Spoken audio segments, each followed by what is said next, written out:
తీర్థయాత్ర కార్యక్రమానికి స్వాగతం. సుబ్రహ్మణ్య స్వామి దివ్య అవతార స్వరూపుడు.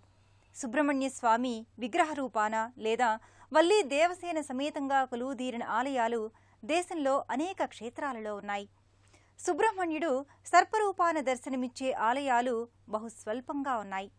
అటువంటి అరుదైన అపూర్వమైన క్షేత్రం బెంగళూరు పెద్దమర్రి చెట్టు వీధిలోని రామహళ్లి క్షేత్ర శ్రీ ముక్తినాగ సుబ్రహ్మణ్య సన్నిధి.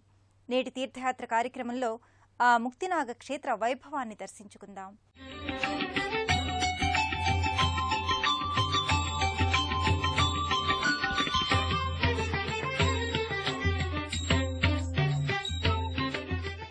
తమిళనాట, తెలుగునాట ఎన్నో క్షేత్రాలలో దర్శనమిస్తోన్న కుమారస్వామి కర్ణాటకలో కూడా పలు క్షేత్రాలలో కొలువై ఉన్నాడు. ఘాటీ సుబ్రహ్మణ్యం వంటి విశిష్ట సుబ్రహ్మణ్య క్షేత్రాలు ప్రసిద్ధమైనాయి. బెంగళూరు మహానగరానికి సమీపంలోనే రామహళ్లి అనే క్షేత్రంలో పెద్దమర్రి చెట్టు వీధిలో సర్పాకృతిలో సుబ్రహ్మణ్యుడు అమోఘమైన దర్శనమిస్తోన్న ఆలయం శ్రీ ముక్తినాగ సుబ్రహ్మణ్య సన్నిధి. ఆ సన్నిధి సుబ్రహ్మణ్య భక్తులకు పెన్నిధి. ఎందుకంటే సర్పాకారంలో సుబ్రహ్మణ్యుని దర్శనం లభించే ఆలయాలు చాలా అరుదుగా ఉంటాయి. వాటిలో దైవజ్ఞ శ్రీ సుబ్రహ్మణ్య శాస్త్రిగళ్ నిర్మించిన ఈ రామహళ్లి క్షేత్ర ముక్తినాగ సన్నిధి చాలా ప్రశస్తమైనది. ప్రధాన గర్భాలయంలో 3 చుట్ల నాగప్రతిమ 7 పడగలతో ఒక భారీ విగ్రహం దర్శనమిస్తోంది. చూడండి, వ్యాళ జంతువులు, 7 పడగల నాగరాజు ప్రతిమలపైన ఉన్న మకర తోరణం కింద 3 చుట్టలు చుట్టుకున్న ముక్తినాగదేవుడు అద్వితీయమైన దర్శనాన్ననుగ్రహిస్తున్నాడు. కాంచీపురానికి చెందిన ప్రపంచ ప్రఖ్యాత స్థపతి పద్మశ్రీ గణపతి స్థపతి 16 అడుగుల ఏకరాతి సప్తఫణ నాగేంద్ర విగ్రహాన్ని 15 మంది శిల్పకారులతో కలిసి సంవత్సరంన్నర కాలం పాటు చెక్కారు. దానిని కాంచీపురం నుంచి బెంగళూరుకి 32 చక్రాల అతి భారీ వాహనంపై ఊరూరా కుంభస్వాగతాలు, పూజాదికాలు అందుకుంటూ రామహళ్లికి ఒక ఉత్సవంలా తీసుకొచ్చారు. ఆ విరాట్ ముక్తినాగుణ్ణే ఇప్పుడు మనం దర్శించుకుంటున్నాం. సర్వాలంకార పూర్వ ముక్తినాగ స్వామి నల్లని గండ్రశిలామూర్తిగా 7 శీర్షాలతో కనిపిస్తాడు. అభిషేకాది అర్చనల అనంతరం సర్వాలంకారంతో సప్తఫణ ముక్తినాగ ప్రతిమను చూసిన వారెవరికైనా ఒక అనిర్వచనీయమైన భయము, భక్తి కలగలిసిన భావమేర్పడుతుంది. ఆ భారీ ముక్తినాగ ప్రతిమ పాదభాగాన పలు జంట పంచపడగ, సప్తపడగ సుబ్రహ్మణ్య ఉత్సవ ప్రతిమలు కూడా పూలమాల అలంకృతమై ఉంటాయి. ఆ నాగ ప్రతిమ చుట్టూ ఒక వెండి నాగపడిగను చేతిలో ఉంచుకుని 7 ప్రదక్షిణలు చేసిన వారికి సకల సర్పదోషాలు తొలగుతాయని, సంతానప్రాప్తి జరుగుతుందని ఇక్కడి వారి విశ్వాసం. కుమారస్వామిని దేవసేనాధిపతిగా, సకల దేవగణాల చేత పూజలందుకునే దైవంగా పురాణాలు పేర్కొన్నాయి. శివాంశ సంభూతినిగా తారకాసుర సంహారం కోసం కుమారస్వామి మార్గశిర మాసంలో శుక్లపక్ష షష్ఠినాడు జన్మించాడు. 6 తలలు, 12 చేతులు, సూర్య తేజస్సుతో ఆవిష్కారమైన స్వామిని ఆరాధించటం వల్ల సమస్త దోషాలు తొలగి సర్వతోముఖాభివృద్ధి లభిస్తుందని నమ్మకం. అలాంటి సుబ్రహ్మణ్య స్వామి 7 తలల సర్పరూపాన వెలిసిన రామహళ్లి మూల విరాట్ గర్భగృహ మందిరానికి ఎదురుగా మరో మందిరాన అర్చావతార మూర్తిగా మరో భారీ విగ్రహంగా నెలకొన్నాడు. ఆ స్వామికి జరిగే అభిషేకాది అర్చనలను వీక్షిద్దాం. శివబాలుడైన కుమారేశుని ఆవిర్భావం ఎంతో విలక్షణమైనది. శివపార్వతుల తనయుడైన స్వామి గంగాదేవి గర్భంలో పెరిగాడు. ఆమె ఆ తేజస్సు భరించలేకపోవడంతో ఆ శిశువు రెల్లు పొదలో జారిపడింది. ఆ శిశువుకి కృత్తికాదేవతలు 6 స్తన్యమిచ్చి పెంచారు. నేలపై జారిపడినందున ఆ శిశువు స్కందుడని, రెల్లుగడ్డిలో ఆవిర్భవించినందువల్ల శరవణుడని, కృత్తికాదేవతలు పెంచడం వల్ల కార్తికేయుడని కుమారస్వామిని వ్యవహరిస్తారు. నాగక్షేత్రంగా ప్రసిద్ధి పొందిన ఈ రామహళ్లి క్షేత్ర ముక్తినాగ సన్నిధిలో ముక్తినాగ మూలవిరాట్ గర్భగృహానికెదురుగా కుమారస్వామి మరో భారీ విగ్రహాకారుడిగా స్థానక భంగిమలో ప్రతిష్ఠితుడై ఉన్నాడు.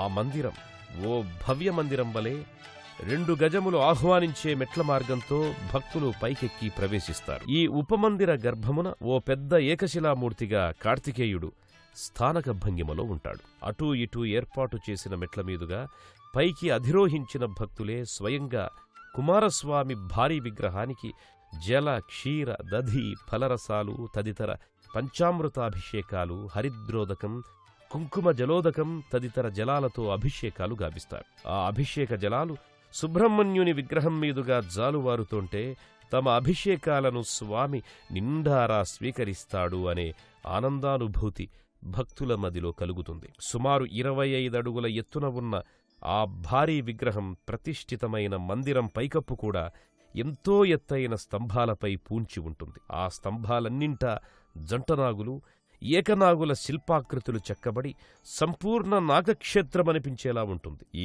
భారీ సుబ్రహ్మణ్య ప్రతిమకెదురుగా కుమారస్వామి వాహనమైన మయూరం కూడా తన స్వామివారి ఆకృతికి తగ్గ పరిమాణంలో అలరారుతోంది. శివశక్తుల సమ్మేళన రూపం సుబ్రహ్మణ్య స్వామి. శివకుమారుడైన కుమారస్వామినే స్కందుడు, కార్తికేయుడు, షణ్ముఖుడు, గుహుడు ఇలా ఎన్నో పేర్లతో పిలువబడుతూ కొలవబడుతున్నాడు.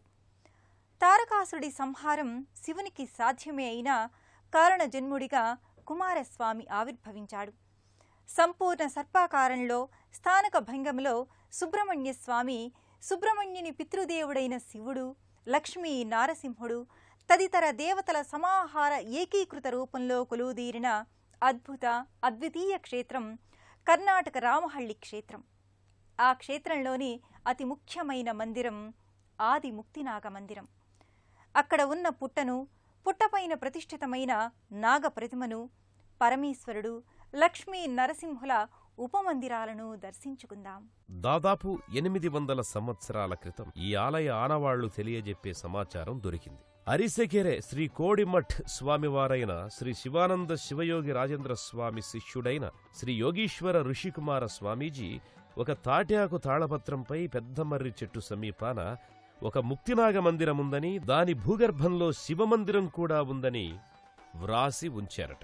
రాజరాజ చోళుడు తంజావూరు బృహదీశ్వరాలయాన్ని నిర్మించినట్లు 2005లో దైవజ్ఞ సుబ్రహ్మణ్య శాస్త్రిగళ్ మధ్యలో ముక్తినాగ మూలవిరాట్ విగ్రహాన్ని కూడా ఉంచి చుట్టూరా ఒక ఆలయాన్ని నిర్మించారు. 200 సంవత్సరాల క్రితం వరకు ఈ స్థలంలో జుంజనప్ప గుడిగా ఉన్న నిర్మాణాన్ని ఇలా ఒక బృహత్ ఆలయంగా, ప్రపంచంలోకెల్లా అతిపెద్ద నాగప్రతిమను స్థాపించారు. 25 అడుగుల బారు ఉండే 100 సంవత్సరాల వయసుగల మహాసర్పం ఇక్కడే ఉండేదని కూడా పూర్వీకులు చెబుతారు. కుక్కి సుబ్రహ్మణ్య క్షేత్రంలో స్వామి బాలరూపంలో ఉంటాడు. ఘాటీ క్షేత్ర సుబ్రహ్మణ్యుడు యువకుని స్వరూపంలో ఉంటాడు. పళని, తిరువణ్ణామలై క్షేత్రాల సుబ్రహ్మణ్య స్వామి వివాహితుడై వల్లీ దేవసేనల సమేతంగా ఉంటాడు. 4వ రూపమైన సర్పాకారంలో ఈ ముక్తినాగ క్షేత్రంలో దర్శించుకోగలం. ఆ సర్పాకార సుబ్రహ్మణ్యుణ్ణి తొట్టతొలిగా అవతరించిన వల్మీకం కూడా ఆదిముక్తినాగ క్షేత్రంగా మరో మందిరంలో ఉంది. అక్కడ స్వామి పాము రూపాన అవతరించిన పుట్ట ఉంది. ఆ పుట్ట మట్టిపై కుంకుమ, పసుపు నీళ్లతో ప్రక్షాళనలు, పూజలు చేస్తారు. ఆ పుట్ట పైభాగాన మకర తోరణగతుడైన 7 పడగల సర్పాకార సుబ్రహ్మణ్యుని ప్రతిమ కూడా ఎన్నో పూజలందుకుంటోంది. ఇదే ప్రాంగణంలో కుమారస్వామికి జన్మనిచ్చిన పరమశివుడు త్రయంబకేశ్వరుడిగా లింగరూపుడై దర్శనమిస్తాడు. శివ ఉపమందిర గోపురంపై నందిని అధిరోహించిన శివపార్వతులు, నంది ప్రతిమలు పలు వర్ణాలతో మెరిసిపోతూ ఎంతో ఆకర్షణీయంగా కనబడతాయి. మందిర మూలవిరాట్టుగా నల్లని శివలింగం, 5 పడగల సర్పం చుట్టలు చుట్టుకొని ఉన్న పానవట్టంపై అమరి ఉంటుంది. పలు నారసింహ ప్రతిమలు, సింహప్రతిమలతో లక్ష్మీ నరసింహుల ప్రతిమలున్న గోపురం కిందున్న మరో ఉపాలయంలో సింహ నరరూపాల నరమృగదైవం నారసింహుడు తన దేవేరి లక్ష్మీదేవిని తన వామాంకంపై కూర్చుండబెట్టుకుని మూలవిరాట్టుగా విరాజిల్లుతున్నాడు. కిరీటధారులైన లక్ష్మీ నారసింహులు పట్టుపుట్టాలతో పుష్పమాలాలంకృతులై భక్తులకు దర్శనాననుగ్రహిస్తున్నారు. షణ్ముఖుడు అంటే 6 ముఖముల స్వామి అని పదార్థం. అయితే సర్పాకార సుబ్రహ్మణ్యుని ఆకారానికి మహిమాన్వితమైన విశ్లేషణ ఉంది. సర్పాకారంలో వ్యాపించి ఉండే కుండలిని శక్తి అనే సుషుమ్న నాడినే షణ్ముఖునిగా ఆధ్యాత్మిక సాహిత్యం వివరిస్తోంది. జ్ఞానిలో పాముతోక మూలాధారంలో, తల సహస్రారంలోని పరమేశ్వరునిలో ఐక్యమై ఉంటాయి. అప్పుడు సర్పాకారుడైన సుబ్రహ్మణ్యుడి పడగ సహస్రారంలో శివుని శిరస్సుపై నగలాగా అలంకరించి ఉంటుంది. ఈ ఆధ్యాత్మిక యోగ రహస్యాలకు ప్రతీక సుబ్రహ్మణ్య సర్ప ఆకృతి. ఈ క్షేత్రంలో ఎందరో భక్తులు జంట సర్పాల, ఏకముఖ సర్పాల విగ్రహాలను ప్రతిష్ఠించుతారు. సుబ్రహ్మణ్యం సుబ్రహ్మణ్యం శివశివనాగ సుబ్రహ్మణ్యం అని భజన గీతాన్ని స్మరిస్తూ ఆలయ ప్రాంగణంలో తిరుగాడే భక్తులకు మరో పావన దర్శన అద్భుత దృశ్యం 1008 నాగప్రతిష్ఠలు జరిగిన విశాల వేదిక. భక్తులు తమ తమ జాతకపర సమస్యల పరిష్కారానికి సంతానార్థులై వచ్చిన వారు ఇలా జంటనాగ సర్ప ప్రతిమల్ని, ఏకనాగ ప్రతిమల్ని ప్రతిష్ఠించుకుని ఆయా దోషాల నుంచి విముక్తులవుతారు. ఈ వేదిక అగ్రభాగాన 3 నాగప్రతిమలపై 7 పడగల సర్పరాజు వర్ణరంజితంగా తీర్థయాత్రికులను విశేషంగా ఆకర్షిస్తోంది. ఈ ఆలయ లోగిలిలో పలు దేవతామూర్తులున్న ఉపాలయాలు కూడా ఉన్నాయి. పార్వతీమాత, కుమార సహోదరుడైన లంబోదరుడు కూడా కొలువయ్యున్నారు. వక్రతుండ శూర్పకర్ణో హేరంబః స్కందపూర్వజః అని స్తుతించే సుబ్రహ్మణ్యుని అగ్రజుడు వినాయకుడు మరో ఉపాలయంలో ఇక్కడ దర్శనమిస్తుంటాడు. ఆసీన భంగిమలో నల్లని శిలామూర్తిగా కుడివైపు తొండం తిరిగిన సిద్ధిగణాధిపుడు చతుర్భుజుడిగా కొలువై భక్తుల కొలుపులందుకుంటున్నాడు. ఆ పక్కనే ఉన్న మరో మందిరంలో పార్వతీదేవి అంశావతారిణి అయిన పట్టాలమ్మ నీలపు రంగు పట్టుచీరెలో, తీరైన కనుముక్కు తీరులో తగు ఆభరణయుక్తంగా కృష్ణశిలామూర్తిగా ఉంటుంది. ఈ పట్టాలమ్మ రామహళ్లి గ్రామానికే రక్షణాదేవతగా గ్రామ ప్రజలు భావిస్తారు. వల్లీ సహ రుద్ర తేజస్వి వినాయక ప్రియానుజః వల్లీ దేవసేన సమేత శ్రీ సుబ్రహ్మణ్య స్వామినే నమః అని మనసారా ప్రార్థించిన వెంటనే మన ఇక్కట్లను తీర్చే తీరైన దేవుడు సుబ్రహ్మణ్యేశ్వరుడు. ఆరోగ్య ప్రదాయకుడు, జాతకపర నాగదోష నివారకుడు అయిన కుమారస్వామి మనల్ని ఎల్లవేళలా కాచి కాపాడుతాడని భావిద్దాం.